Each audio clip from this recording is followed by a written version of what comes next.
3 of my friends and I were spending the night together on New Year's Eve about a year ago, and we decided we wanted to spend the night in a tent outside really close to the woods.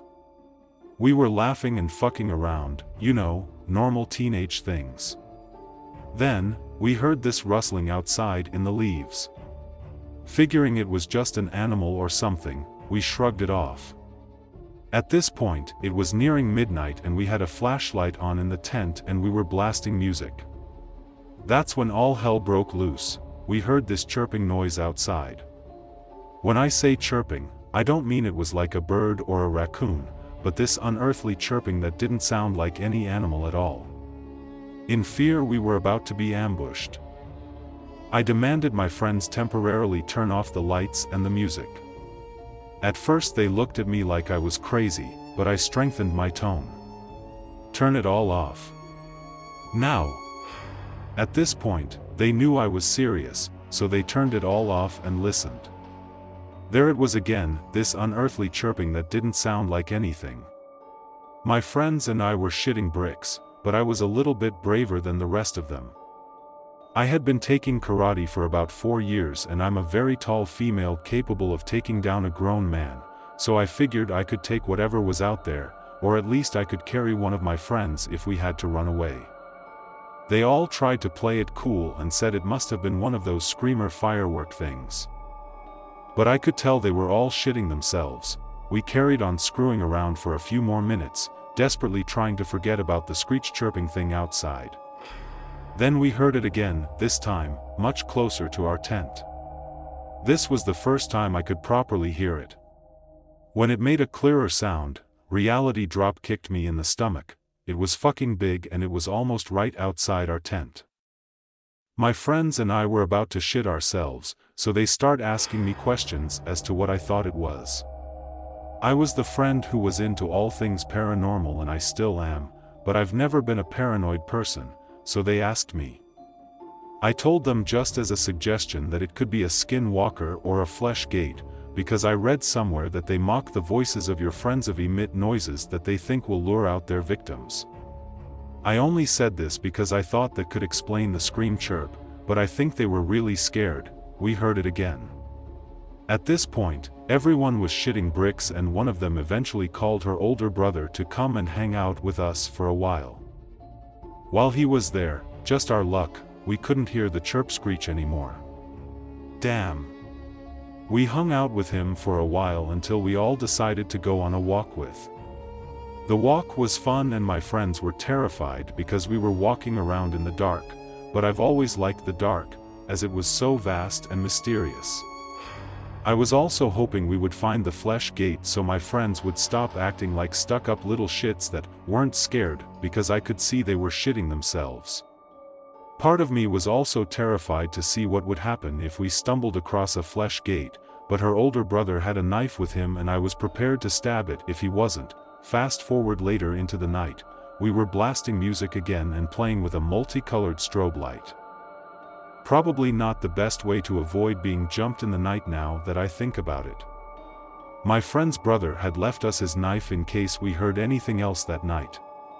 My friends all decided that I was the only one who would be brave enough to actually stab someone or something if it came to it, so I was in charge of holding the 6-inch knife all night. Thankfully it was in a sheath, because despite my training I'm quite clumsy, especially this late into the night. I couldn't help myself taking the knife out of the sheath because it was so interesting and beautiful looking. There it was again. The same. Fucking. Chirp screech. I unzipped the tent to look, knife drawn, and heard something scurry away quickly into the woods. Since my friends didn't hear it, I left it alone. Everything was fine for the rest of the night, that is, until I was the only one awake. I heard this horrible scream howl much more blood-curdling than the chirps. It kept getting closer to the tent and then backing away, like it somehow knew I was the only one awake. It circled us, made itself sound distant, then come back with another howl. One of my friends briefly awoke and told me it was probably someone having a party. But I could tell she was just saying that so she could get the sleep she desperately needed. Me, however, I could go for 3 days straight without having to sleep once. I was perfectly fine without sleep unless I had a long day of school the next day or something. Believe me when I say, I didn't let my guard down once. I listened to this thing and the location the cries took place. I wasn't about to let some fucking flesh gate or some shit come and kill my friends and I on a night that was supposed to be fun. I drew the knife a few times and practiced slashing the air in case it attacked, but it never did. The fucker just spent hours taunting me, trying to draw me out. I was incredibly tempted to run out there, just to get a look at it, but I knew that was exactly what it wanted. Waiting for me not to be in a group so it could pick the threat off, then my friends.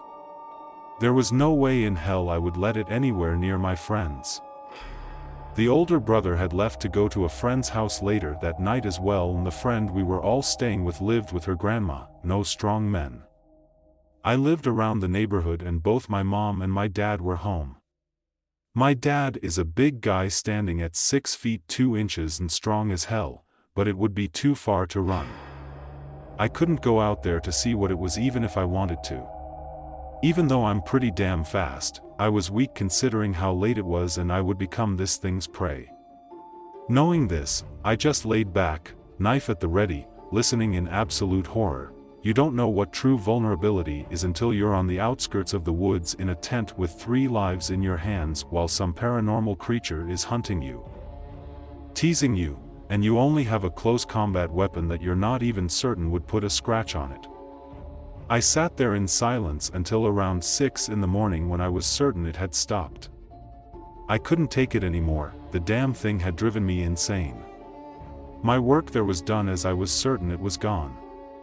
I left the knife on my pillow and a note that said I went home and I wasn't dead so I could reassure my friends when they woke up later on.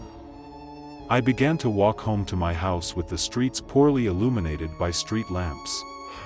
There weren't that many, leaving a fuckton of dark spaces that I couldn't see even if I tried. To make matters 10 times worse, my glasses were smudged and I could barely see a fucking thing out of them. I knew it was better to my advantage if I kept them on though, because I'm blind as a bat. I scanned my surrounding my whole way there, keeping my eyes on every direction this thing could attack me from. The fucker was probably just waiting to get me alone, but I wasn't going to let it do anything to me. When I finally got to my house, the door was unlocked to my relief, so I could get in without my parents hearing me.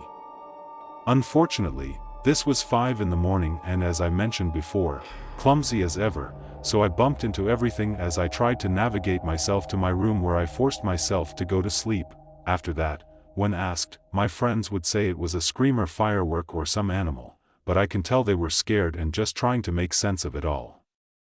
I tried to make sense of it too, but I just couldn't. I knew what I heard and it was much worse than they could have imagined. They probably thought I mentioned flesh gates and skin walkers just to scare them, but I truly believe it was one of the two. Nothing like this has ever happened again, but there's a reason we haven't been sleeping outside in a while. Hello everyone. My name is Ibrahim and welcome to Horrible Stories. If you made it this far, I just wanted to thank you for watching. If you enjoyed this video, I'd really appreciate it if you gave it a like. That helps out with the YouTube algorithm. And once again, thank you so much for watching and hopefully, I will see you in the next one.